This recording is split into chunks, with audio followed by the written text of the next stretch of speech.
और देखिए लगातार यूक्रेन की तरफ से मिशन क्रीमिया का जिक्र किया भी जा रहा है। इन सब के बीच एक और बड़ी खबर, यूक्रेन पर रूस का बैक टू बैक हमला हुआ है।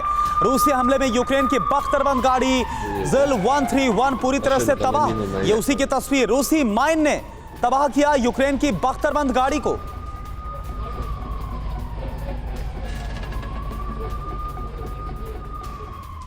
और वहीं यूक्रेन की सेना बड़ा दावा कर रही है। दावा यह है कि निकोपोल में नागरिकों को निशाना बनाया जा रहा है रूस की तरफ से।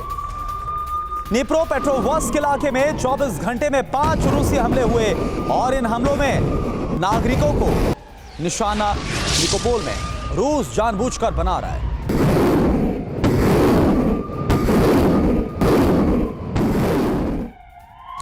वॉरफील्ड से एक और बड़ी खबर, यूक्रेन के रूस पर ताबड़तोड़ हवाई हमले और भी तेज हो गए। डोनेट्स्क में यूक्रेन की सेना के 13 हवाई हमले हुए हैं। फ्रीडम ऐप से सीखकर आपने बकरी पालन शुरू किया है क्या? अगर ऐसा है तो आप अपनी बकरियों को 1 करोड़ फ्रीडम ऐप के जो ग्राहक हैं उनको बिना किसी खर्चे के आप उन्हें बेच सकते हैं। यूक्रेन के हमले में डोनेट्स्क में रूस का हथियार डिपो पूरी तरह से तबाह हो गया।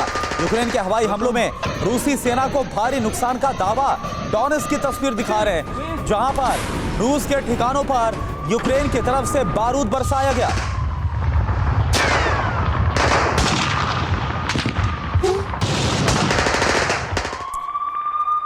और वहीं जिस तरह से बीते 24 घंटे में रूस के अंदर 2 बड़े हमले हुए, इसका हम रुख कर रहे हैं ब्रांस्क घटना पर। रूसी मीडिया की तरफ से बड़ा दावा, परमाणु युद्ध भड़काने की कोशिश अब यूक्रेन कर रहा है इस हमले के जरिए।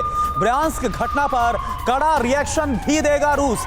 यूक्रेन की हर प्लानिंग को कुचल दिया जाएगा रूस की तरफ से।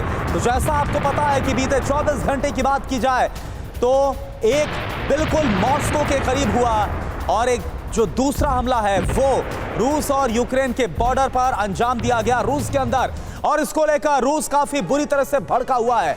अब पहले ब्रांस्क में और अब कोलोमना, ये 2 हमले हुए जैसा हमने आपको बताया। और आइए अब ये समझते हैं कि आखिर चल क्या रहा है और किस तरह से जो रिएक्शन है वो अब रूस का सामने आएगा, जिसको लेकर तमाम आशंकाएं जाहिर की जाए। लेकिन 2 बड़ी घटना है 24 घंटे के अंदर। रूस में 2 बड़े अटैक हुए।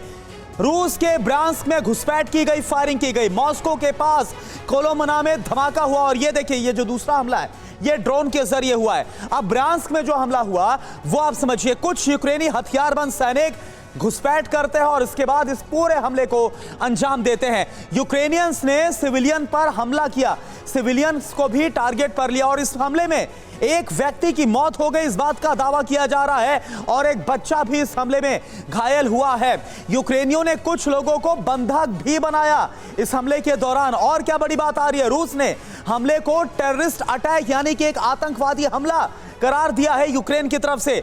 यूक्रेनी सैनिकों को रूस ने वापस इसके बाद खदेड़ दिया। वो यूक्रेनी सैनिक जो कि घुसपैठ करके, इन्फिल्ट्रेट करके उस पार चले गए थे, घुसपैठिए काफी हथियार और विस्फोटक भी अपने पीछे छोड़कर गए। यानी कि आप समझिए कि योजना बड़े हमले को अंजाम देने की थी, बड़ा नुकसान करने की थी। फ्रीडम ऐप से सीखकर आपने बकरी पालन शुरू किया है क्या? अगर ऐसा है तो आप अपनी बकरियों को 1 करोड़ फ्रीडम ऐप के जो ग्राहक हैं उनको बिना किसी खर्चे के आप उन्हें बेच सकते हैं।